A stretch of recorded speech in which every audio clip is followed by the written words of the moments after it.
In their tributes, his bandmates remembered Brad Arnold as more than just a singer. They called him founder, a songwriter, and a friend whose kindness, humility, and generosity made a lasting impression on everyone who knew him personally. Statements highlighted a sense of humor and his deep love for his family and friends, making clear that the man behind the microphone was, in private, a gentle and grounded person.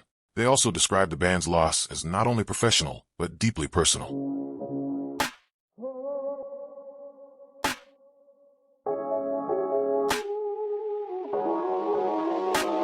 Brad Arnold's final days. The truth about his death. Did Brad Arnold see this coming?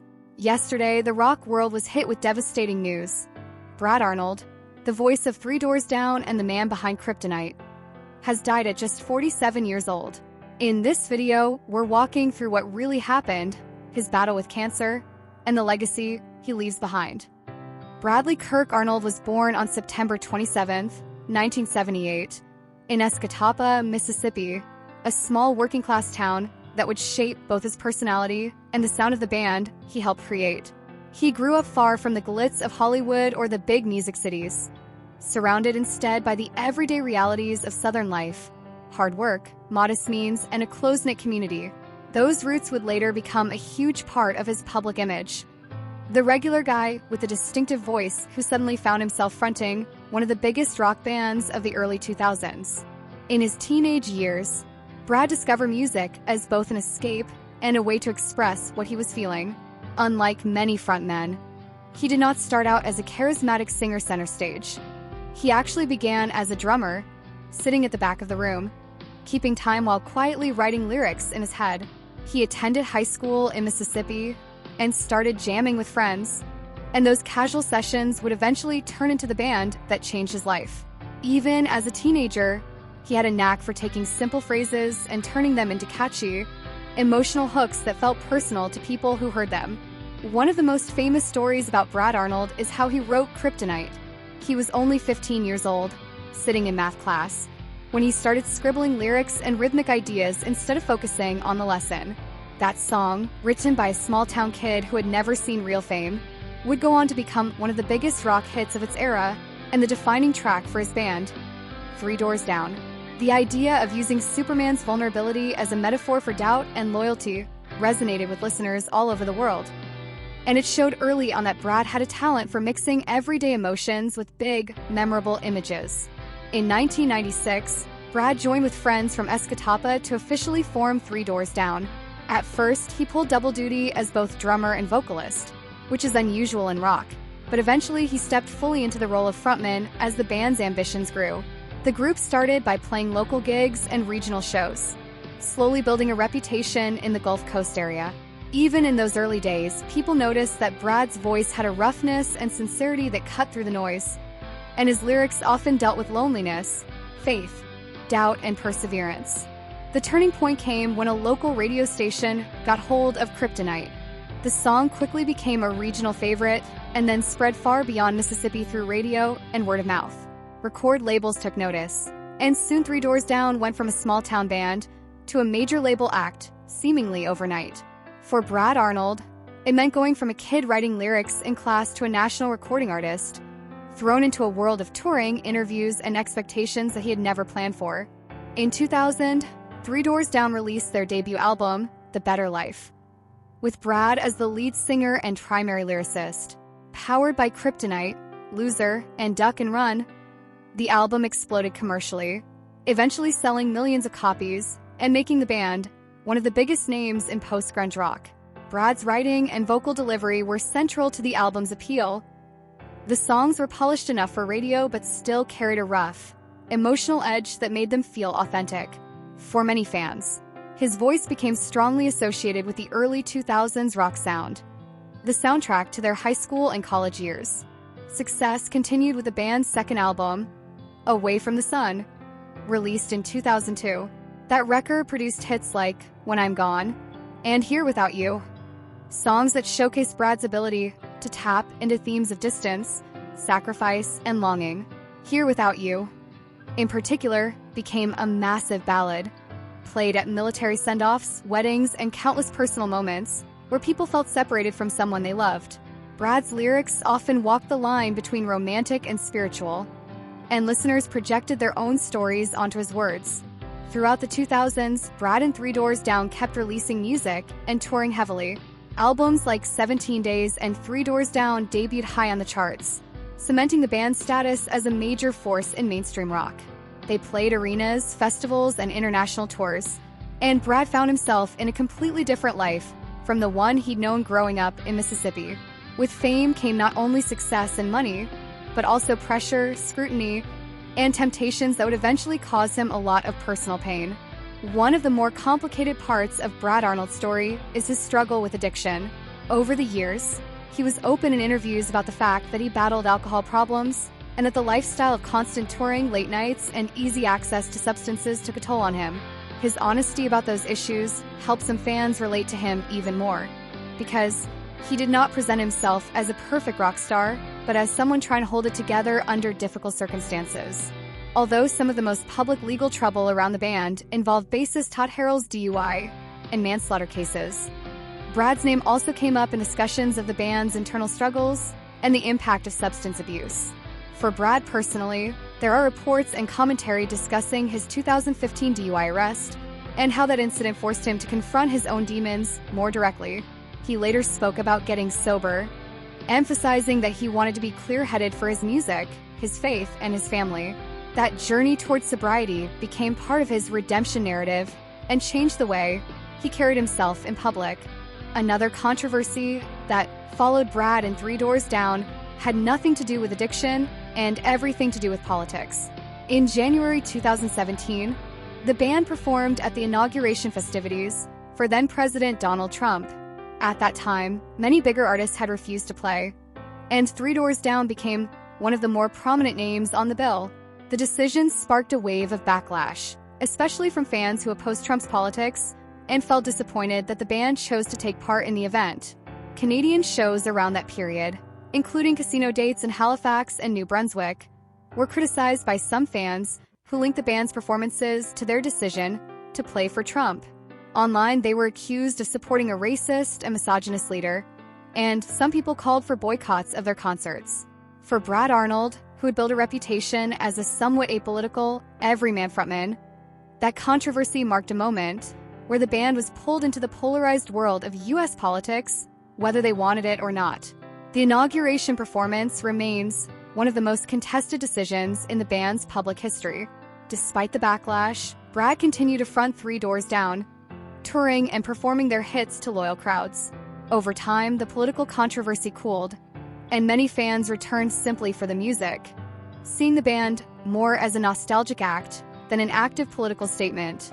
Brad's focus appeared to shift even more toward his personal life, sobriety, and faith. He increasingly talked about his Christian beliefs and how they helped him cope with the highs and lows of fame. In his personal life, Brad experienced both heartbreak and stability. He first married Terica Roberts in 2001, during the band's early commercial peak.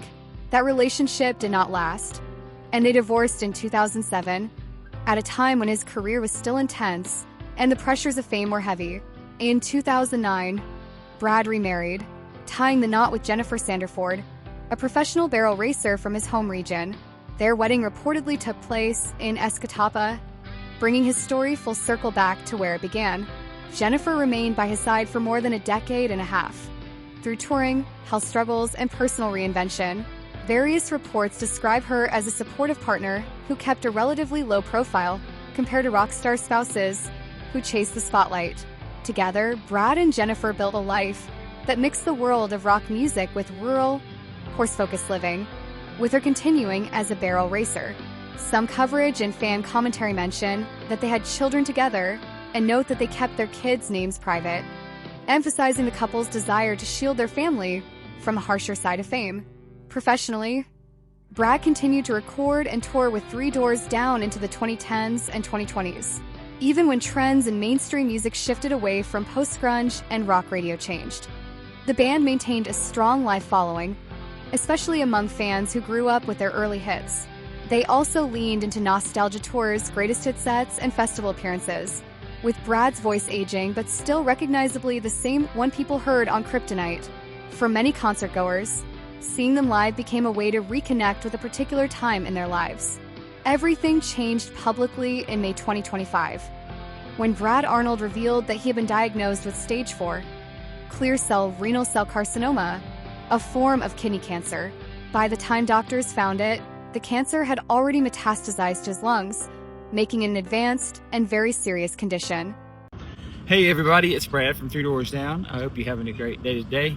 Got some not so good news for you today. And so I'd been sick a couple of weeks ago, and then went to the hospital and got checked out, and had actually got the diagnosis that I had a clear cell renal carcinoma that had metastasized into my lungs, and that's it's stage 4, and that's not real good.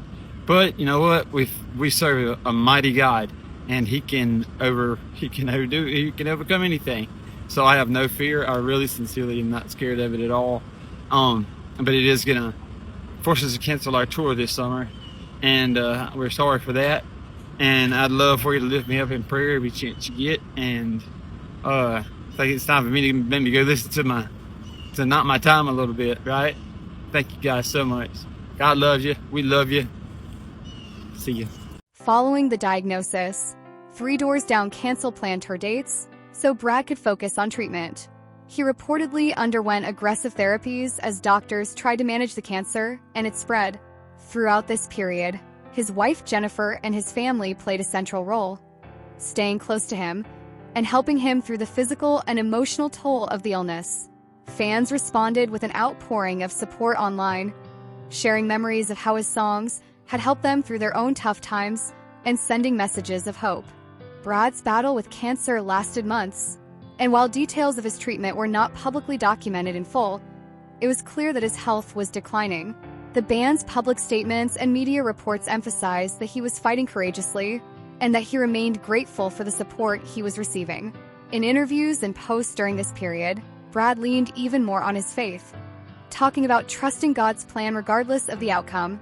For someone who had already overcome addiction and controversy, this final battle became another chapter in his story of resilience and vulnerability. On February 7th, 2026, Brad Arnold died at the age of 47. The band announced his death in a statement, explaining that he had passed away peacefully in his sleep after his fight with cancer. They noted that his beloved wife Jennifer and his family were at his side, and they described his passing as occurring in the presence of loved ones. The announcement struck fans hard, as many had hoped for a miracle recovery or at least more time. News outlets around the world quickly picked up the story, highlighting Brad as the voice behind huge hits and a founding member of 3 Doors Down, and remained with the band from its earliest days until his death. For many people, it triggered a wave of nostalgia mixed with grief, as memories of the early 2000s came flooding back. In their tributes, his bandmates remember him as more than just a singer. They called him a founder, a songwriter, and a friend whose kindness, humility, and generosity made a lasting impression on everyone who knew him personally.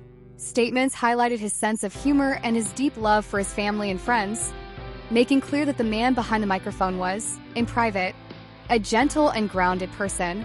They also described the band's loss as not only professional but deeply personal. Brad Arnold is survived by his wife, Jennifer Sanderford, whom he married in 2009, and who stood by him through his struggles with addiction, his spiritual growth, and his battle with cancer.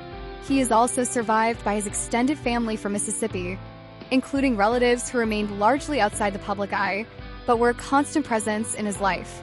Some reports and biographical pieces mention that he and Jennifer have children together, but their names and details are deliberately kept private, reflecting the couple's preference for protecting their kids from public scrutiny. In addition to his immediate family, he leaves behind bandmates, friends in the music industry, and millions of fans around the world who grew up with his songs. Looking at his career as a whole, Brad Arnold helped 3 Doors Down sell tens of millions of records and achieve global recognition. The band's debut album, The Better Life, alone went multi-platinum, and the group achieved Grammy nominations and major chart success during their peak years. Songs like Kryptonite and Here Without You remain staples on rock and adult contemporary radio, decades after their release. This enduring presence shows how powerfully his writing and voice connected with people across different generations. Beyond the statistics, Brad's legacy lies in the emotional imprint of his music. His lyrics often explored insecurity, faith, loyalty, and the feeling of not being sure whether the people around you will stand by you when you are at your weakest. Kryptonite asked whether someone would still call you Superman when you are down on your knees. That question resonated far beyond comic book imagery. Here Without You captured the ache of distance and separation in a way that made it a go-to song for long-distance couples and families separated by military service or work. These songs help people feel understood, and that connection is why they continue to be played, streamed, and sung along to. His life also stands as a reminder of the complicated realities behind celebrity. Brad Arnold rose from a tiny town to global fame, struggled with addiction, weathered public backlash over political associations, found faith and sobriety, and then faced a devastating illness in his 40s. Through all of that, he kept performing, kept writing, and continued to express gratitude for the fans who support him. His story is not a simple rise and fall. It is a human story of mistakes, recovery, and resilience in the face of both self-inflicted problems and cruel circumstances. Even after his death, Brad Arnold's impact will continue through the music he left behind.